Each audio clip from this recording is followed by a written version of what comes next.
All right, we have to talk about WoW Plunderstorm. It's a new thing they just announced. It's already out. You can see it playing here. It is their take on a battle royale using the World of Warcraft system, and it's bad. Like, I hate to say that because I've been a big World of Warcraft fanboy for a long time. I love Blizzard. You know, I started Warcraft 3, StarCraft, Diablo. Like, I've been playing Blizzard games for as long as they've been putting them out. The Lost Vikings, even. I have great memories of playing Lost Vikings with my brother on split screen way back in like PlayStation 1 era. And this is not it. It is bad for many, many reasons, and I'm just gonna go through it. I have no structure here, so let's just talk about all the good, all the bad, everything, and see where we land on this. So the first thing I'll say that instantly means that this game will never be the most popular battle royale. It'll never compete with Fortnite. It'll never compete with Warzone. Things like that is because it requires a active World of Warcraft subscription. Now, that makes sense because it's supposed to be something within World of Warcraft, so you need a subscription. But like, could you imagine paying $15 a month to just access Fortnite or Apex Legends or any of those other, like the reason why they have so many people playing it partially is because it's absolutely free. Anyone can just download it and start playing. So the fact that they're putting a monthly service fee on it to start, terrible decision. The other reason why I think that it will never, ever, ever be a competitive battle royale is it's just absolutely unbalanced and unfair. It's a gambling simulator. It doesn't matter how good of a player you are. All that matters is what abilities that randomly drop for you and whether or not you get the same ability multiple times, because the abilities rank up when you capture more of the same abilities.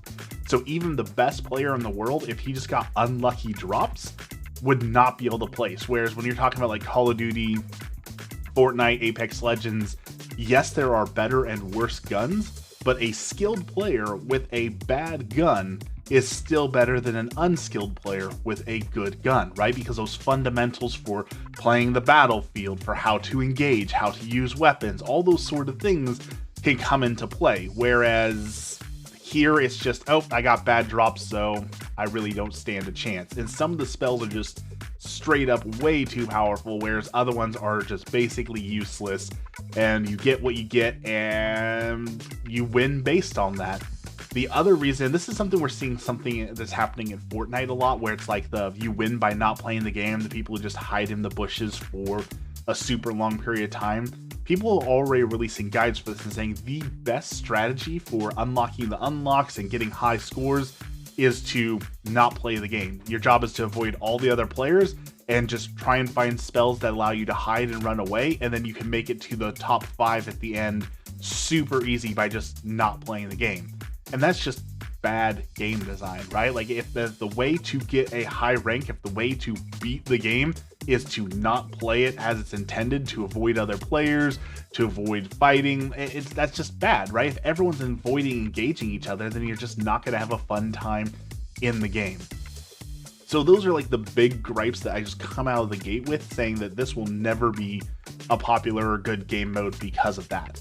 Now, they have claimed that it is a limited time event, which is also foolish in my opinion. Why would you waste all these resources on making a limited time event that then just goes away and no one can use it? Like, you spent money on creating this and you're just not going to allow people to access it at a certain time?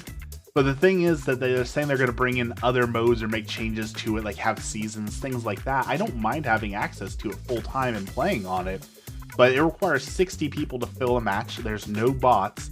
So when all these bad things combine and people stop playing it, well, then we're just not going to have access to it anymore, and it's just going to be a waste of time, money, and resources. The only reason like half the people are even playing it is because there are rewards in the game that are tied to World of Warcraft. There are mounts, there are transmog, there are unique items. So I don't see anyone playing this because like, oh wow, new Battle Royale, I'm going to download World of Warcraft and start playing it just to play this. I don't think that's going to happen. I think you're going to see the people who are diehard WoW fans who want to have all the transmog and all the mounts are going to suffer through this just to get those rewards, and they're going to leave the second that they can. And those rewards require quite a lot of things to do. So you're going to have to play quite a bit to get those rewards. So we're going to see people playing for a while, but again, they're not having fun. In fact, I think they might even resort to botting on this just because, again, it's not fun. I had to do probably 5 rounds to make this video, and I played 2 or 3 rounds when it came out, and I'm basically done at this point. I've seen the mode, I've seen what it has to offer, and there's just not much more reason for me to go back in there. I don't play World of Warcraft anymore. I have an active subscription for another series I was working on, but that series is coming to an end, so like, those rewards don't interest me. This game mode is not worth $15 a month to play, and even if I get good at it, it's gonna go away at some point, so why bother? That is the overarching thought with this game, is why bother at all? And that should not be your response to a game, right? When a new game comes out, like Helldivers 2, for example, people have been sinking hundreds and hundreds of hours in that. Even though there are people who are max level who get no rewards for playing, there's nothing more for them to do. They're still playing it because it has a fun gameplay loop. It is satisfying to open up the game and go play around, even if you only play 1 or 2 rounds. Whereas with this, if the only reason people are playing is for rewards, like, you've got a bad game, right? If people are only playing your game so they can unlock things in a different game, you've got yourself a bad game. There are some positive things I would like to talk about briefly. It looks like there's a lot of speculation that this is just a beta test, like they're making something else using the WoW engine to see if it's doable, to see if people enjoy it.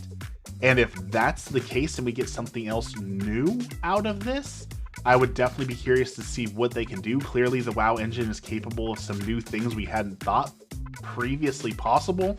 The idea of picking up random spells off the ground, a game adds your action bar, that's pretty cool.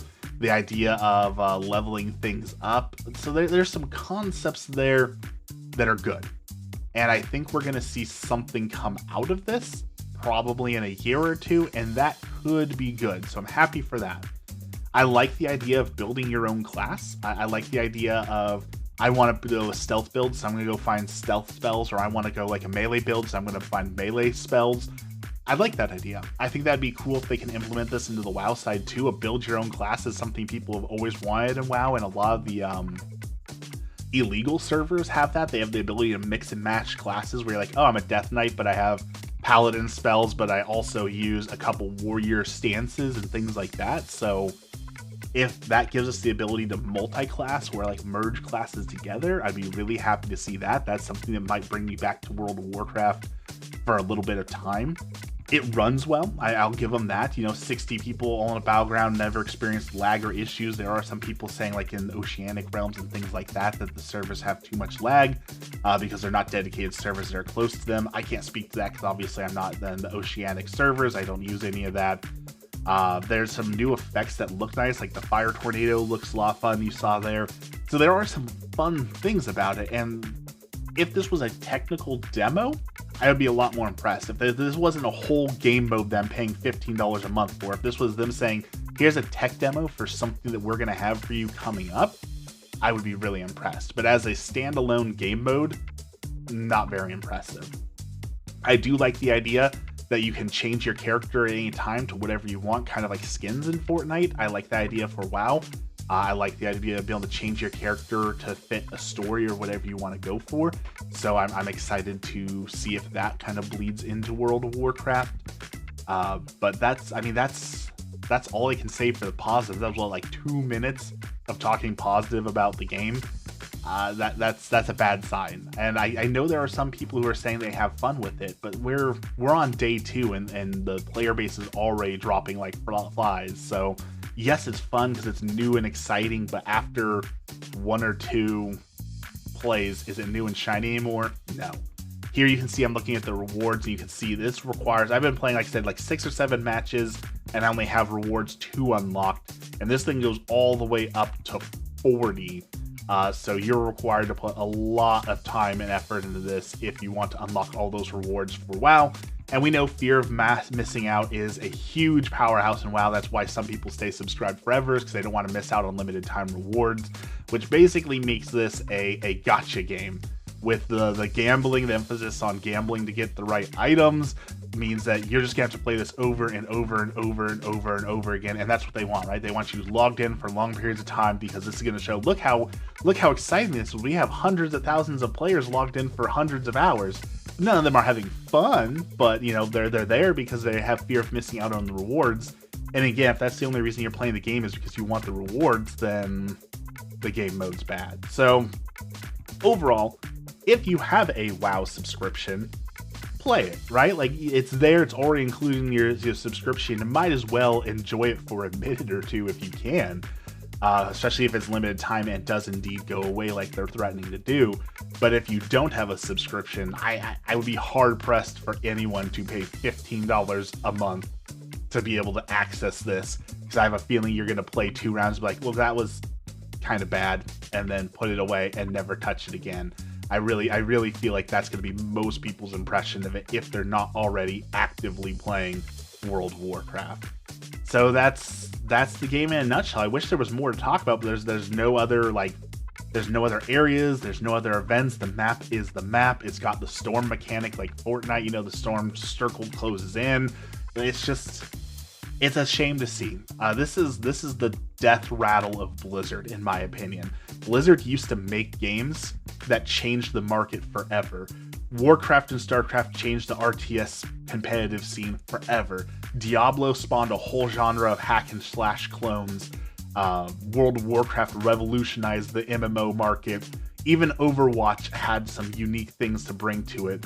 Instead, now we've got a game that's 10 years late to the market that's meh at best. Like, this is just the proof that Blizzard truly is no longer in the prime. Blizzard is no longer the S tier pumping out the best games anymore. Now they're just a cheap, hollow knockoff of what they used to be, and this game is proof of that. So play it if you got it, but don't waste your money on it if you don't.